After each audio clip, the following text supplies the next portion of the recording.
Such a waste of potential, my brother Marcus sneered across our mother's dining table. Harvard Business School graduate, and now what? Just a housewife. I calmly sipped my coffee, letting his words roll off me like they had for the past 5 years. The family gathering buzzed around us, cousins, aunts, uncles, all pretending not to listen while hanging on every word. My name is Olivia Chen, and at 35, I'm the secret CEO of OnMyTech Solutions, a software company valued at $300 million. But to my family, especially my overachieving brother, I'm just the disappointment who gave up her career to stay home. At least some of us are doing something with our lives, Marcus continued, straightening his designer tie. Made partner at the firm last month. But hey, I'm sure your muffins are great too, sis. Our mother beamed at him, ever proud of her successful son. Marcus just bought a new penthouse downtown, she announced to anyone who would listen.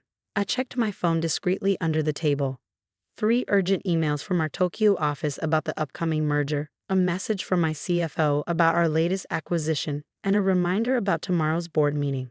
All while my family thought I was probably checking Pinterest for recipes. How's Tom handling being the breadwinner? Marcus asked, referring to my husband. Must be tough knowing your wife's degree is going to waste. If only he knew that Tom was actually my company's chief technology officer, and that we'd met when I acquired his startup 3 years ago. Our marriage certificate had been signed the same week as our merger agreement. We manage, I replied mildly, just as my phone buzzed again.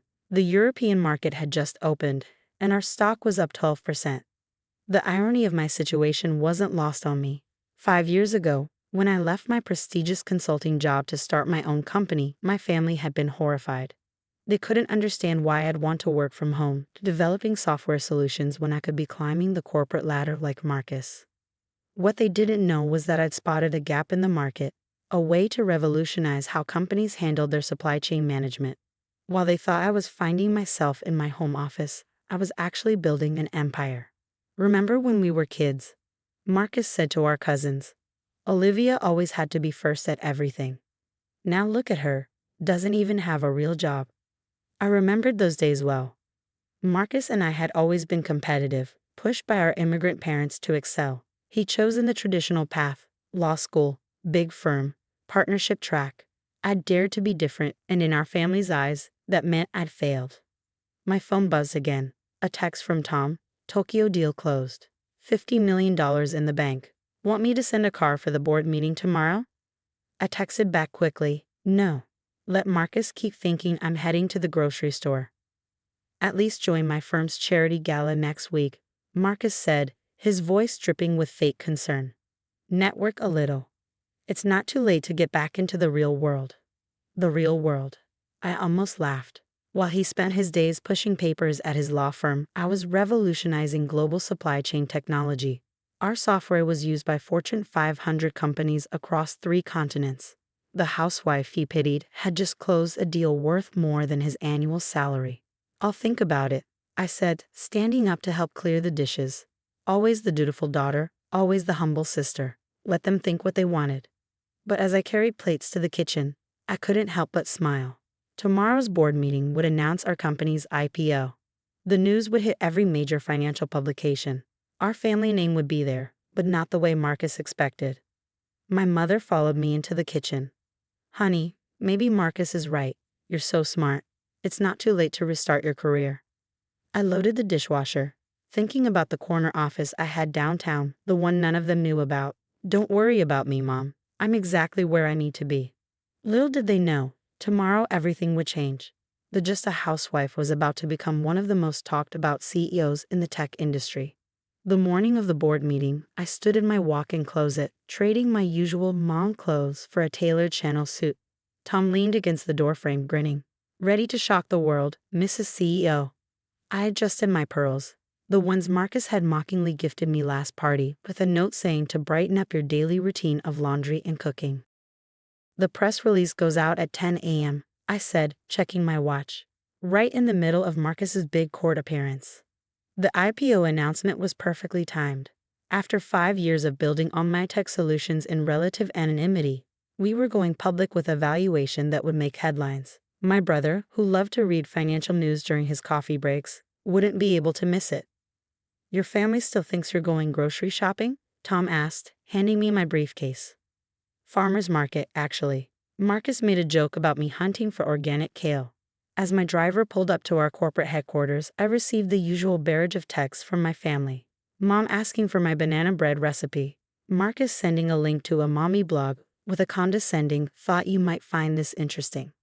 I silenced my phone just as our PR team gathered for final preparations. Mrs. Chen, my assistant Sarah, approached with a tablet.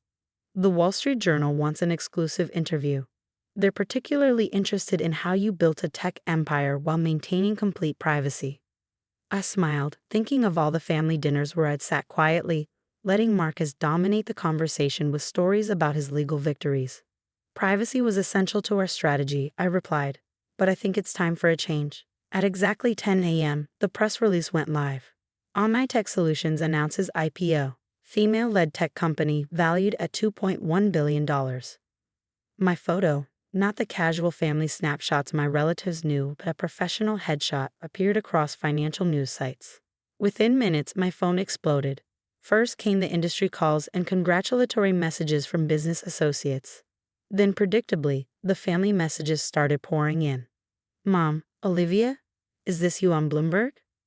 Aunt Linda, Omdi just saw you on CNBC. Cousin Peter, holy, you own Omnitech? Marcus's name was conspicuously absent from the notifications. He was probably still in court, unaware that his unemployed sister had just become the talk of the financial world. The morning passed in a blur of meetings and interviews. I handled questions about our technology, our growth strategy, and yes, how I'd managed to keep such a low profile. I wanted our company's success to be based on our innovations, not my personal story, I told reporters. Around lunchtime, Tom poked his head into my office. Your brother's firm just called. Apparently, they're very excited to discover that their software provider is locally owned. I laughed. Did they mention their partner's connection to the CEO? They don't know yet, but Marcus just left court. And Tom held up his phone, showing a financial news alert. I'd say his coffee break is about to get interesting. Sure enough, my phone lit up with a call from Marcus. I let it go to voicemail. Then another and another. Text messages followed. Olivier, wait here. Why didn't you tell me? You own Omnitech? The Omnitech? Our firm uses your software. I took a sip of water, enjoying the moment. 5 years of condescending comments, of being treated like a failure, of listening to him brag while he unknowingly used my company's products. Finally, I texted back, can't talk now. Board meeting. Running my little home business. His response was immediate. This isn't funny. Do you know how this makes me look? My own sister. I've been what, Marcus? Treating me like a failure? Mocking my choices? Using my company's software while telling everyone I'm wasting my potential. The typing indicator appeared and disappeared several times. Finally, we need to talk, please. I looked at my schedule. I have an opening next week. My assistant will send you a calendar invite. Like a real business person. The rest of the afternoon was dedicated to IPO preparations, but I couldn't help smiling every time I thought about Marcus sitting in his office, realizing that all those times he bragged about his firm's cutting-edge technology, he'd been unknowingly promoting his housewife sister's company. The best part? Marcus's law firm had just signed a contract to use our software. He just didn't know his failed sister owned the company. A week later, Marcus sat in my corner office, staring at the view of downtown through floor-to-ceiling windows.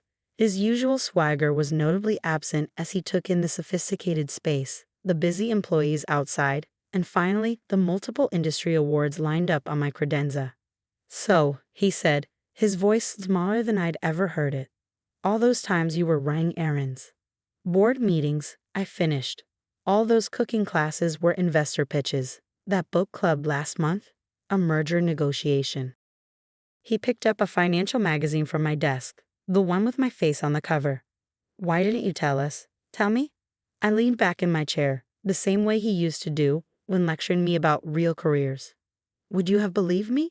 Or would you have tried to take over, manage my company your way, just like you've tried to manage my life? His silence was answer enough. Besides, I continued, your dismissiveness was actually helpful. No one looks too closely at a housewife running a global tech company. It was the perfect cover for our early growth. A knock at the door interrupted us. Tom entered, tablet in hand. Sorry to interrupt, but Tokyo needs a decision on the merger terms. He nodded coolly at Marcus. Good to see you, brother-in-law. Enjoying our software at your firm? Marcus's face reddened. You knew? This whole time? Of course, Tom smiled. I'm the CTO. We met when Olivia acquired my startup. But you probably don't remember that dinner. You were too busy telling everyone about your new luxury car. After Tom left, Marcus slumped in his chair. Mom's in shock. She keeps telling everyone she always knew you were special, but he paused. I'm sorry, Olivia. I've been an absolute jerk, chauvinist, self-absorbed narcissist.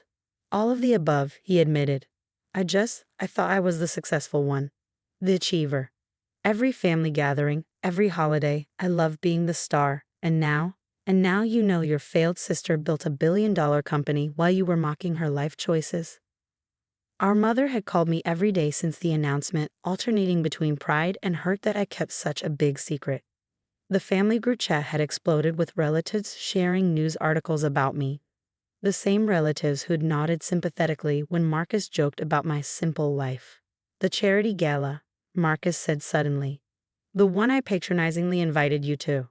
Is being held in On My Tech's event space. I finished. We're the main sponsor. Check the invitation again. Our logo's right at the top. He pulled out the invitation, staring at it like he'd never seen it before. I've been such a fool. Yes, you have. I stood up, walking to my window. But you're still my brother. And now that you know the truth, maybe we can start over. Without the condescension this time. I'd like that, he said quietly, though it might take time to get used to my little sister being, well, your boss? I smiled. Since OnMyTech owns the software your firm uses, technically, I am. For the first time that day, Marcus laughed. A genuine laugh, not his usual superior chuckle. Mom wants to throw a celebration dinner. Will you come? The real you this time, not the pretend version we forced you to be. I've thought about it. On one condition, you help me cook. Since you've had so much to say about my domestic skills, let's see how you handle kitchen duty. The following Sunday, our family gathered again. This time, Marcus wore an apron instead of his designer suit, following my instructions to make lasagna. Mom kept showing everyone new articles about me on her iPad, while our relatives asked endless questions about the company. Remember when you said I was wasting my potential? I asked Marcus as he struggled with the pasta layers. He wiped tomato sauce from his cheek. I was wrong, so wrong, but I have to ask, was it worth it? Hiding your success all this time? I looked around at our family, at Tom chatting with our cousins about tech, at my mom proudly displaying my magazine cover, at the genuine respect in their eyes that had replaced the pity.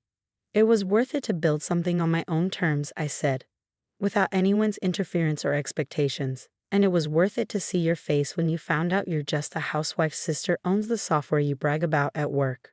Marcus laughed, burning himself on the hot pan. I'll never live this down, will I? Not a chance, I smiled. Now, about that charity gala speech you're giving next week. I think it needs a rewrite. Something about the dangers of underestimating housewives? As our family sat down to dinner, I caught my reflection in the window. Harvard graduate, tech CEO, and yes, proud housewife who built an empire from her kitchen. Sometimes the best success stories are the ones nobody sees coming, especially when they're hiding in plain sight, serving homemade muffins with a side of sweet revenge. Hi, everyone.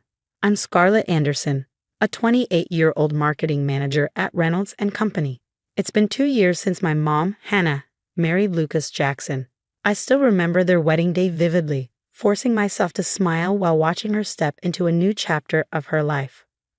Honey, Lucas's kids are coming over for Sunday dinner. You'll love them, she said with contagious excitement back then. That's when I first met Zoe and Mike, my new step-siblings. Scarlett, you should totally come shopping with me sometime, Zoe offered, her tone warm and welcoming. Yeah, and I can show you some great spots downtown, Mike added with a charming grin. At first, it seemed genuine. But last week, during coffee with my best friend Hazel, she noticed something was off. Girl, you've been canceling our Thursday nights a lot lately. Everything okay? I hesitated. Mom keeps scheduling these mother-daughter lunches, but they always get replaced with Lucas's family events. Hazel frowned, pulling out her phone. Did you see their Instagram? They went to that new restaurant you've been dying to try. She showed me the photos. Mom, Lucas, Zoe, and Mike, all smiling at Javins. No invite, no mention of me. At work the next day, John, my colleague, caught me scrolling through my phone during lunch. Family group chats can be brutal, huh? He said. Just found out they had a barbecue last weekend. Apparently, my invite got lost in the mail. Again. Later, Mom called, her tone apologetic. Hey, sweetie, about this weekend. I already knew what was coming. Cancelled again. Lucas's sister is coming over unexpectedly. You understand, right? Family first. I am family, Mom. Of course you are, honey. It's just different now. We need to make Lucas's family feel welcome. The changes were everywhere. The wall of family photos, once filled with snapshots of my childhood, had been replaced by perfectly coordinated portraits of the new family. My graduation photo, gone. Mom, what happened to my pictures? I asked. Oh, Lucas's decorator suggested a more cohesive look. Your photos are safely stored in the attic, honey. Hazel grabbed my hand across the coffee table. Scarlett, I'm worried about you. You seem different lately. I feel like I'm being erased, I admitted. Like I'm becoming a ghost in my own family. At work, John found me crying in the break room. Want to talk about it? I don't even know who my mom is anymore. She's changed so much since Lucas came into the picture. He handed me a tissue. Sometimes people show their true colors slowly. The question is, how long are you going to keep trying to paint them different? That Sunday, I overheard Zoe in the kitchen. Did you know Scarlett used to cry herself to sleep after their divorce? No wonder she's still messed up. Mike's laughter felt like a punch to the gut. Yeah, Lucas says she's still not over it. That's why she can't keep a relationship. I froze in the hallway, my birthday gift from Mom still in my hands. Everyone, Scarlett's here. Lucas announced, his perfect fatherly smile plastered on. We were just talking about your dad's new baby. That must be hard for you. I wasn't aware Dad had a new baby. Oh dear, Lucas feigned concern. Did I bring up something sensitive? Mom jumped in. Scarlett, honey, don't make a scene. Not everyone needs to know about your emotional struggles. That night, Hazel helped me start a digital diary. Write everything down, dates, times, exact words, she advised. Then, I stumbled across Lucas's ex-wife's social media. Should we reach out? Hazel asked. Eleanor Jackson met me at a quiet coffee shop a few days later. She looked at me knowingly. I wondered when one of Hannah's kids would figure it out. Figure what out? Lucas's pattern, she said grimly. First, he love bombs the mother. Then he isolates her by turning the children against each other. He did it to my kids too. At the next family dinner, Lucas was in rare form. Scarlett's still at that entry-level marketing job, he asked, feigning casual interest. Zoe just got promoted to senior influencer at her agency, he added, beaming. Zoe smirked. Not everyone can handle high-pressure positions. Actually, Scarlett, why do you always have to compete with Zoe? Mom cut in sharply. Can't you just be happy for your sister? Stepsister, I corrected, but Lucas sighed dramatically. See what I mean? Always creating division. That night, their Instagram displayed another perfect family photo captioned, Sunday dinners with our loving family. The comments overflowed with heart emojis. Over coffee the next day, I showed Hazel the text thread from Mom. Look at this. She's gaslighting me about conversations that never even happened. Hazel frowned. Classic manipulation. They're trying to make you question your reality. I scrolled to a specific message. Remember when you promised to help Zoe move, but never showed up? I was never told she was moving. Later, Mike cornered me after dinner. You're making Mom upset with your attitude. Maybe you should take some time to work on yourself. The words slipped out before I could stop them. Like you worked on your gambling. His face darkened. Keep your mouth shut about things you don't understand. Hazel helped me organize everything. Screenshots, recordings, dates. Your mom needs to see this pattern. I shook my head. She won't. She's too deep in his world now. Hazel's tone was firm. Then we document everything. People like this eventually show their true colors. The perfect family photos kept coming. Thanksgiving, Christmas, weekend brunches. All posted after the fact, all without me. One night, Mom called, her voice cracking. I just don't understand why you're being so difficult. Lucas is trying so hard to make this work. Is he, Mom, or is he trying to push me out? There you go again, making everything about you. Maybe Lucas is right, you should consider therapy. I hung up, adding another entry to my growing document of incidents. Hazel's words echoed in my head. The truth always comes out eventually. Then one late night at the office, John rushed to my desk. Scarlett, you need to see this. Lucas's company, Jackson Enterprises, it's under federal investigation. I stared at the report on his screen. Investment fraud. At our next lunch, I told Mom, your sister Susan called. She misses you. Mom dismissed it. Susan's just jealous of my happiness with Lucas. She never supported us, like Emma and Jack. They're all toxic, Scarlett. Lucas helped me see that. My phone buzzed with an unknown number. Hey, this is Tom, Zoe's boyfriend. Ex-boyfriend, actually. Can we meet? At the diner, Tom looked nervous. Zoe's not who she pretends to be. Those brand deals she brags about? Fake. Lucas funds everything. Why are you telling me this? I asked, skeptical. She and Mike laugh about you, he admitted. They plan things to hurt you. I couldn't stay quiet anymore. A week later, Marcus, my friend at the bank, called. Remember when you asked about suspicious transactions? Mike's been hitting underground gambling sites hard, 6 figures hard. Where's he getting the money? Transfers from a shell company. It all traces back to Jackson Enterprises. At Aunt Susan's birthday dinner, the first family event Mom had attended in months, she kept checking her phone, visibly uneasy. Lucas doesn't like me coming to these things, she whispered. Says family just brings drama. Mom, when's the last time you saw your best friend, Carol?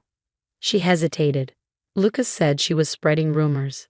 The evidence folder grew. Screenshots of Zoe's fake contracts, Mike's gambling receipts, leaked documents from John about Jackson Enterprises.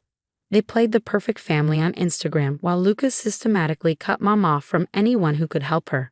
Tom sent more texts. Zoe's freaking out. The brands are starting background checks. Marcus updated me. Lucas is using Mike's gambling debt as leverage. I recorded everything. Manipulative texts, gaslighting comments, excluded relatives. One night, Mom called me in tears. Scarlett, why are you doing this to our family? I'm not doing anything, Mom. I'm just watching it all unfold. John brought more documents to the office. The investigation's getting serious. They're looking into all of Lucas's accounts, including the ones funding Zoe's fake life and Mike's gambling. Everything Hazel and I had organized was ready. You're not going to confront them? She asked. No need. They're doing a perfect job destroying themselves. I scrolled through their latest family photo op. Lucas with his arm around Mom. Zoe in a designer outfit, and Mike forcing a smile. Behind those grins, their house of cards was trembling. Sometimes, I told Hazel, the best revenge is stepping back and letting karma do its job. Tom texted again. Zoe's having a meltdown. Sponsors are pulling out. Lucas keeps asking about company documents. John had warned me. He's getting desperate. I looked at a recent photo of Mom. Her smile didn't quite reach her eyes. Soon she'd see everything I already knew. Sometimes love means letting people hit rock bottom so they can finally see the truth. The news broke on a Tuesday. Jackson Enterprises CEO indicted in multi-million-dollar fraud scheme. I sipped my coffee in my new corner office, watching the fallout unfold. Scarlett, congratulations again on the executive marketing director position, John said, dropping the day's paper on my desk. My phone buzzed nonstop. Tom's expose about Zoe's fake influencer career had gone viral. Every brand deal she bragged about, funded by Lucas's fraud. Receipts attached. Hazel texted. Have you seen Zoe's social media meltdown? I checked. Zoe's follower count was plummeting and her last post read, everyone's just jealous of my success. The comment section was brutal. At midnight, Mike called from a burner phone. Listen, Scarlett, about those things I said. Are the debt collectors closing in? Lucas promised to cover it, but with the investigation. Sounds like a you problem. The next update came swiftly. Jackson assets frozen in ongoing investigation. Mom texted me next. Can we talk? Please. Over coffee, she looked smaller somehow. Everything's gone, Scarlett. The house, the cars. His accounts. Eleanor warned me this would happen. Eleanor? Lucas's ex-wife. You spoke to her? I met her gaze. I did my research, Mom, while you were busy erasing me from your life. Her voice cracked. I never meant to. Save it. Actions speak louder than Instagram posts. Breaking news rolled in. Social media influencer Zoe Jackson faces fraud investigation. Tom updated me again. Mike skipped town. Some guys were looking for him at his apartment. Hazel noticed my calm. You okay? Never better. Got approved for that downtown condo today. John brought the final word. Lucas is looking at 15 years minimum. Mom called again. I left him, Scarlett. I see everything now. Can we start over? I hesitated, the past 2 years flashing before me. Start over? You chose him over me, Mom. You watched them hurt me. Her voice broke.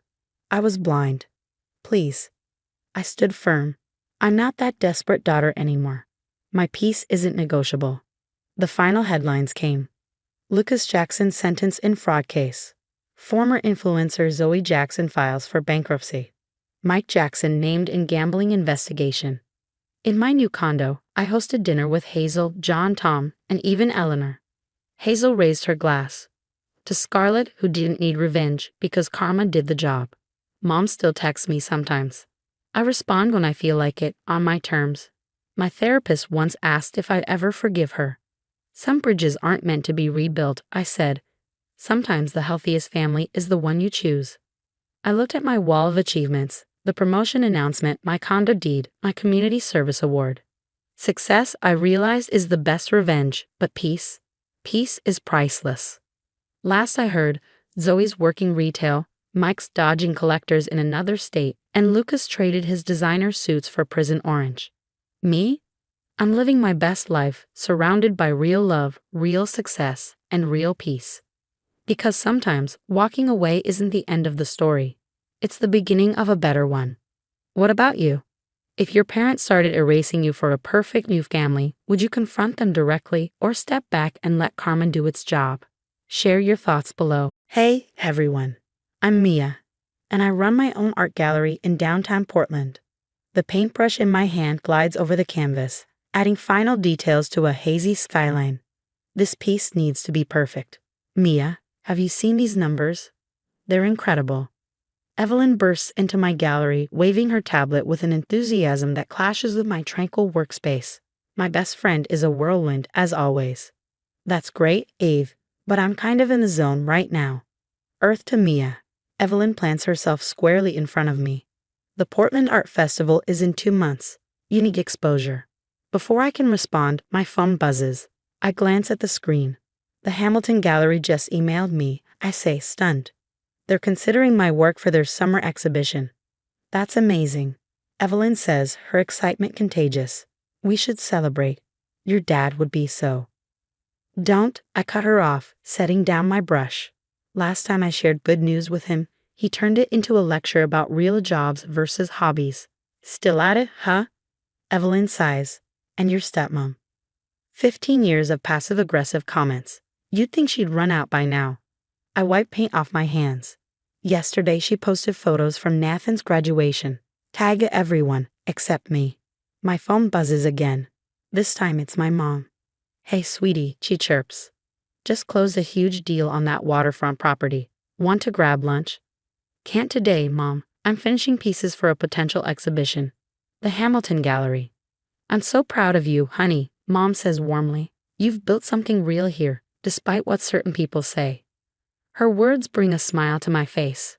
Mom rebuilt her real estate career after Dad left. I learned resilience from the best. The gallery door chimes and my stepsister Andrea walks in. She looks hesitant, fidgeting with her sleeve. Hey, Mia. Place looks different. Andrea, what brings you here? Mom's planning a big dinner for Dad's birthday next week, she says. She wanted me to invite you. Really?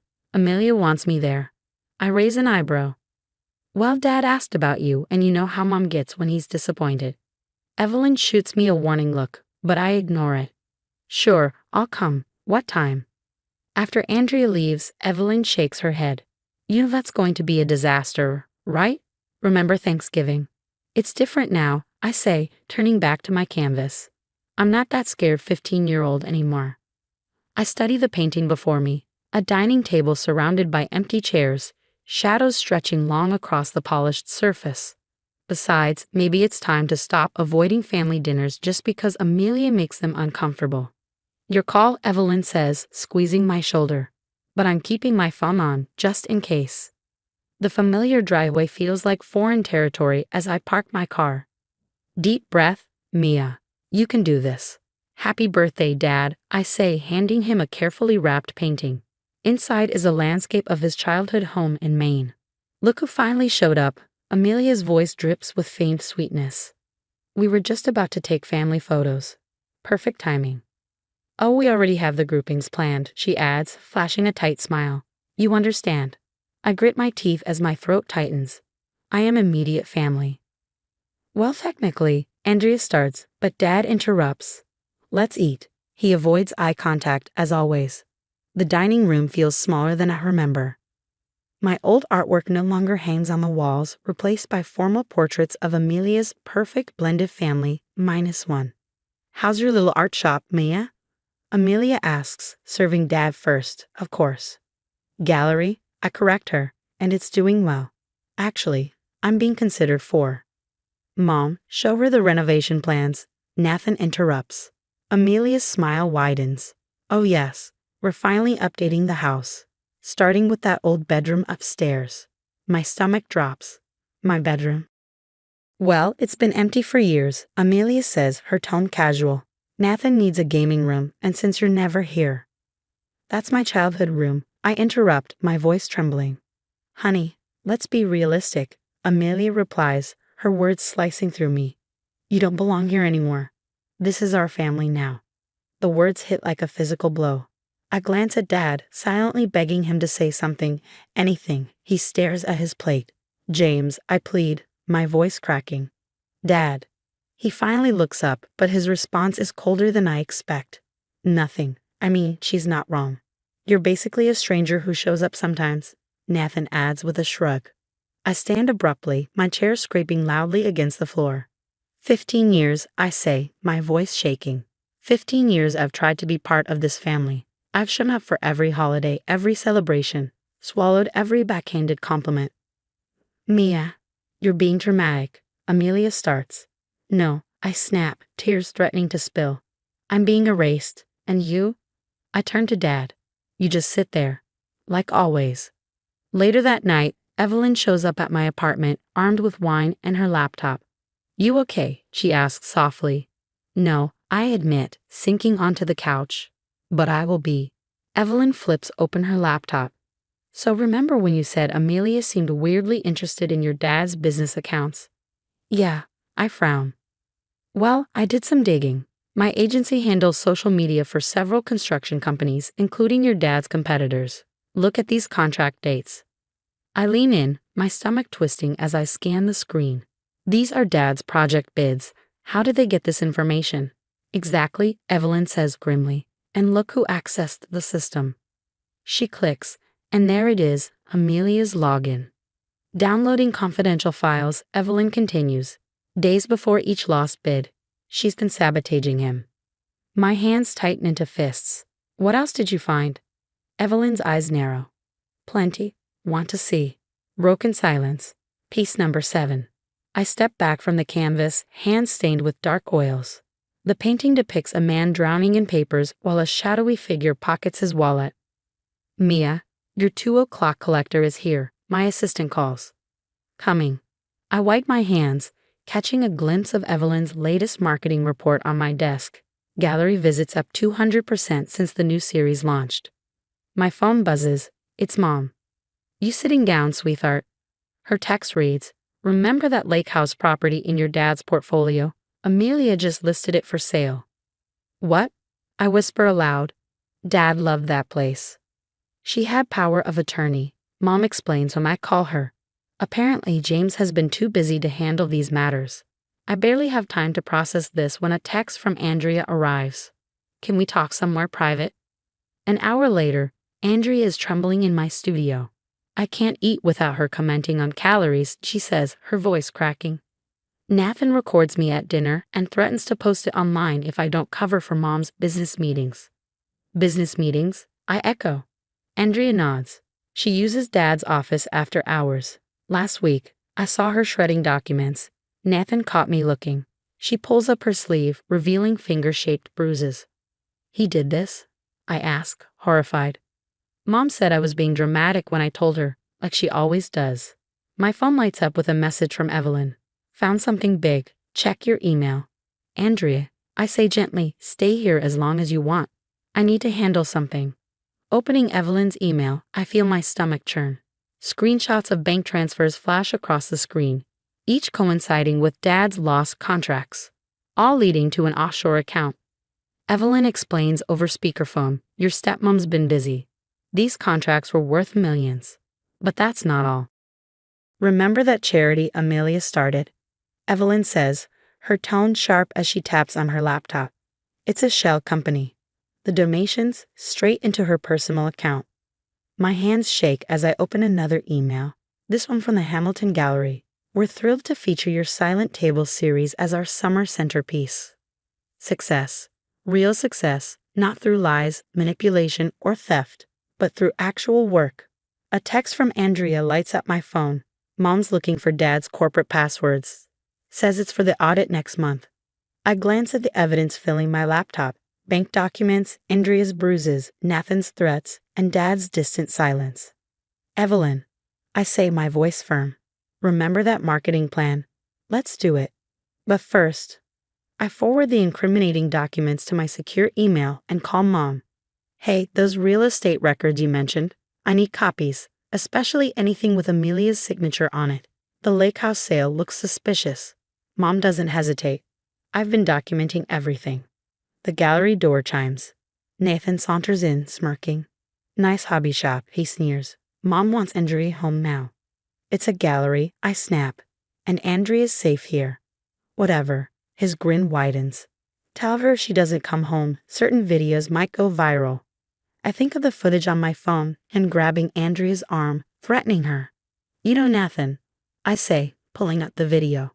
Funny you should mention videos. I have copies. Lots of copies. If anything happens to Andrea, if any video gets posted, I lean in, my voice cold. These go straight to the police. Clear? His smirk vanishes. He stumbles out, pale. Later, I step back to look at my finished painting series. The final piece, an empty table bathed in long shadows, feels heavier than ever. Sometimes silence speaks louder than words, and I've got a story to tell. Opening night at the Hamilton Gallery is packed. The banner reads, Silent Tables, a study in family dynamics by Mia Marshall. Critics cluster around the centerpiece, their voices full of praise. Raw yet sophisticated, one murmurs. My phone buzzes. A text from Andrea. Cops just left the house. Mom's gone. Another from Evelyn. Amelia Henderson Marshall arrested for corporate fraud. I barely have time to process it when Dad's voice sounds behind me. Mia. I turn slowly. He looks smaller than I remember. You look successful. I am successful, I reply, my voice even. No thanks to you. I never knew about the company accounts. The lake house. You never wanted to know. I cut him off. And that's different. I motion to the painting, the empty chair. That's you, Dad. Always there, but never really there. Evelyn approaches, a reporter in tow. Mia, Portland Arts Monthly wants a statement about your sold-out show. Sold out? Dad whispers. Every piece, I confirm. Turns out I'm not the only one who survived toxic family dynamics. He nods, silent. I saw the news. Amelia's arrest. Her ex-husband came forward too, said she did the same thing to his company. She's in therapy now. I say real therapy. Not the kind where she convinced Andrea she was just being dramatic. And Nathan, facing charges for harassment. Those videos he threatened Andrea with backfired spectacularly. Mom appears, champagne in hand. Darling, the curator wants to discuss your next exhibition. International venues are interested. Dad takes a step forward. Mia, please. I know I failed you. Let me try to. No, my voice is firm but calm. You have 15 years of chances. I needed a father. You chose to be a spectator. My success is mine, just like the company's ruin is yours. Evelyn calls out, time for your speech. I address the crowd, my voice strong. Art tells stories we can't always speak aloud. Each piece here represents a silence finally broken. Thank you all for listening. Applause erupts. Andre hugs me tightly. Thank you. For everything. I smile, surrounded by genuine support, real success, and unbreakable bonds. The empty chair in my painting stares back at me, no longer an accusation, but a reminder. The best revenge is living well, creating beauty from pain, and letting karma handle the rest. My name's Olivia, and I'm a 28-year-old English teacher at Lincoln High School in Boston. Miss Davies, your interpretation of The Great Gatsby was mind-blowing. Charlotte, one of my students, beamed at me after class. Her enthusiasm always brightens my mornings. Thanks, Charlotte. Remember, literature is about reading between the lines, I replied with a smile. Teaching is my passion, but my life took an unexpected turn 18 months ago during our annual school fundraiser. I was organizing a book drive when a tall, charming man in a tailored suit appeared, offering a hand. Need help with those boxes? They look heavy, he said with an easy smile. You're a lifesaver. I'm Olivia, I said, pushing back a strand of hair. Jack Reynolds, local real estate agent, and, apparently, your personal heavy lifter for the day. One coffee date led to dinner, weekends together, and soon we were inseparable. Jack was everything I ever dreamed of, successful, caring, and ambitious. He's definitely a keeper, my younger sister Harper gushed during our weekly brunch. I know, right? Though he doesn't talk much about his family, I admitted. He says they live in Switzerland and manage some hotels. As long as he treats you right, that's all that matters. Jack integrated seamlessly into my life. My parents, Alexander and Madison, adored him, and I got to know his work circle, including Natalie, his efficient secretary, and Michael, his reserved business partner. One Sunday dinner, Mom started, "Sweetheart, your father and I were thinking. We should have a proper engagement celebration," Dad finished. "Nothing fancy, just family. Jack's parents should join us. We'd love to meet them." I noticed Jack tense slightly. They're quite busy with the hotels, but I'll ask. Later that night, Jack was unusually quiet. Is everything okay? You've been distant since dinner, I asked. Just stressed about work. Natalie's swamped with paperwork, and Michael's being particularly demanding about a new project. We could postpone the celebration. No, your parents are right. It's time everyone met. I'll call my parents tomorrow. Something about his response didn't sit well, but I brushed it off. After all, we were planning our future together. Just last week, he suggested opening a joint account for wedding expenses. You're glowing, Natalie commented during a surprise visit to Jack's office. Thanks, I'm just so happy. Everything feels perfect. If only I'd known how those words would come back to haunt me. At the time, watching Jack through his office's glass walls as he charmed another client, I believed I had it all. The perfect job, the perfect fiancé, the perfect future. But perfection has a way of shattering when you least expect it. The day started like any other until a text from Harper buzzed my phone. Harper, meet me at Joe's Diner. Now. I found her practically bouncing in our usual booth, her expression a mix of shock and concern. Olivia, you won't believe what just happened. I met Jack's parents. I froze, coffee cup halfway to my lips. What? They're in Switzerland. No, they're not. They own the Sweet Corner Bakery 3 blocks from your school. I ordered a maple donut, and Mrs. Reynolds mentioned her son, Jack, when she saw me looking at a family photo. There must be some mistake. There isn't. I saw teenage Jack in the photos. They're lovely people who run a small bakery, not hotel magnates in Switzerland. That night, I checked our joint account. Something felt off. Several transfers I didn't recognize had been made. Hey babe, what's this $5,000 transfer to JMR Holdings? Oh, just an investment opportunity I'm exploring for us. Trust me, it'll double in no time. You should consider investing your savings too. This deal is golden. His tone had an edge I hadn't heard before. When I hesitated, his charm returned in full force. Olivia, baby, don't you trust me? We're getting married. Your future is my future. The next day at his office, Natalie seemed startled to see me. Olivia, I wasn't expecting you. Just surprising Jack with lunch. Is he in? He's in a meeting. Very important, she stammered, but his office was empty. Later, Michael called. Can we meet privately? It's about Jack. At the coffee shop, Michael looked visibly uncomfortable. I've been reviewing our company's records. Things aren't adding up. Client complaints, missing funds. Olivia, I care about you. Just be careful. That evening, Jack was unusually insistent about my finances. Your teaching salary isn't going to give us the life we deserve. But I have this amazing investment opportunity, premium real estate, guaranteed returns. Don't you trust me? My retirement fund is off limits, Jack. Don't be so provincial, Olivia. This is how wealthy people think. It's how my family built their empire. The same empire that supposedly owned hotels in Switzerland, but actually ran a small bakery in Boston. Later that night, I lay awake, staring at the ceiling. The perfect man I thought I knew was unraveling, thread by thread. His parents weren't who he claimed. The money in our joint account was vanishing. Nayeli was acting strangely. Michael was worried, and somewhere in Boston, Jack's real parents were likely closing up their bakery, completely unaware of the life of lies their son was living. I reached for my laptop and logged into my credit report. My breath caught. 3 new credit cards, ones I never applied for, all maxed out. My hands trembled as I grabbed my phone and dialed Harper. Remember that private investigator friend of yours?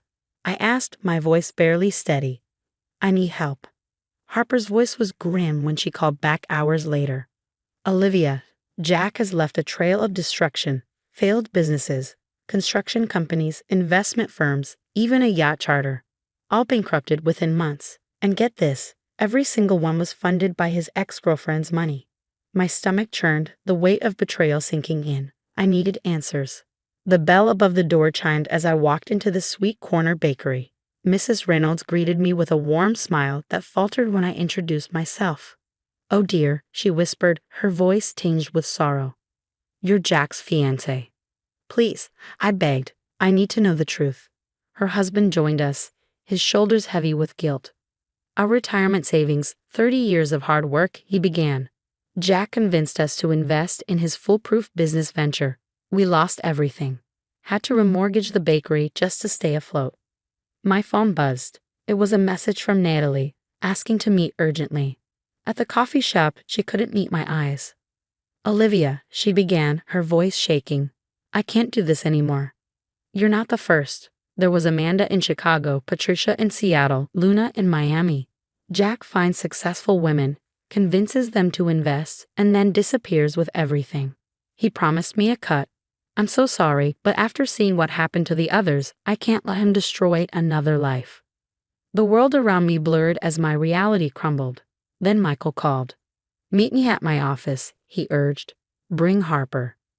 Michael spread dozens of documents across his desk, fake property deeds, forged signatures, and shell companies. Jack's been running a Ponzi scheme, he explained, using new investors' money to pay off earlier victims. Those transfers from your joint account? Never invested. He's been funneling everything through offshore accounts. Harper gripped my hand tightly. Olivia, she whispered, last week, when he asked about your teacher's pension, he was planning his next move. The realization hit me like a freight train. That evening, Jack was extra affectionate, arriving with my favorite takeout. Baby, about that investment opportunity. The one like your parents' hotel business in Switzerland?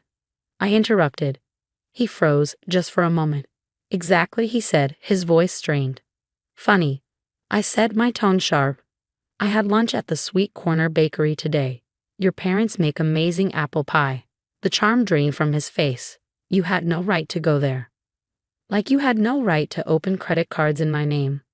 Olivia, don't be dramatic. Everything I did was for us. For us? Like what you did for Amanda, or Patricia, or Luna? His expression turned cold, calculating. Natalie talked, didn't she? That ungrateful little. Get out, I said, my voice trembling with rage. Baby, let's be reasonable. I said, get out. You're making a mistake, Olivia, he sneered. Nobody will believe you. I'm a respected businessman. You're just a teacher. As the door slammed behind him, I stared at the evidence laid out before me, the documents Michael had given me, Natalie's messages, and pictures of Jack's previous victims. The perfect man I'd fallen in love with had never existed.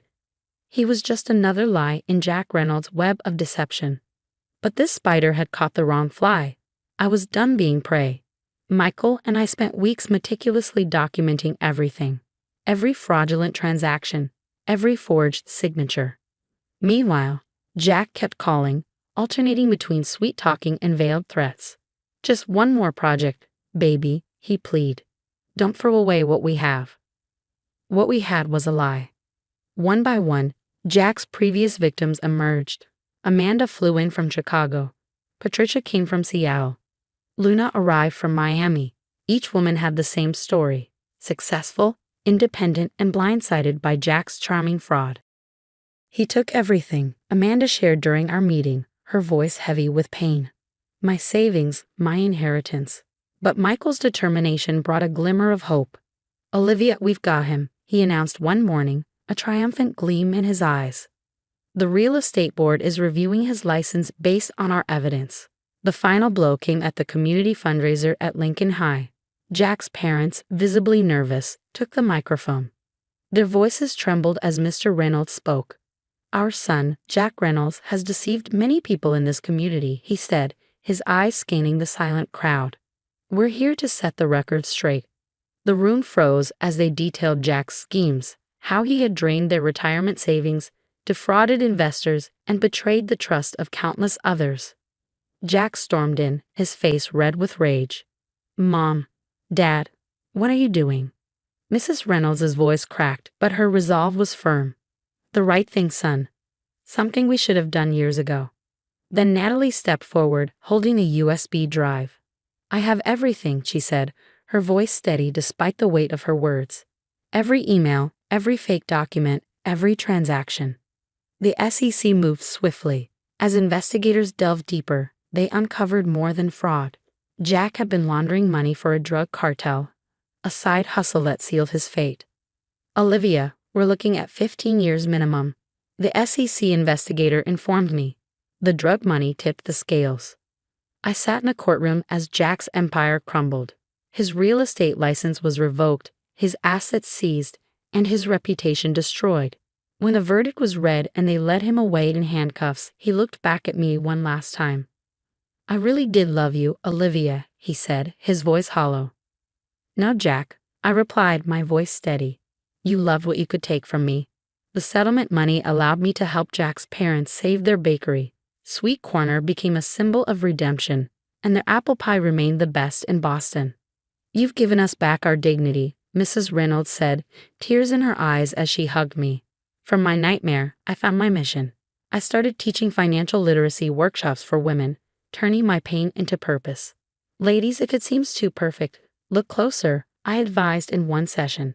I learned that the hard way. Today, 3 years later, I'm the department head at Lincoln High, and my story has become a cautionary tale in fraud prevention circles. The workshops have helped countless women spot romance scams and financial traps.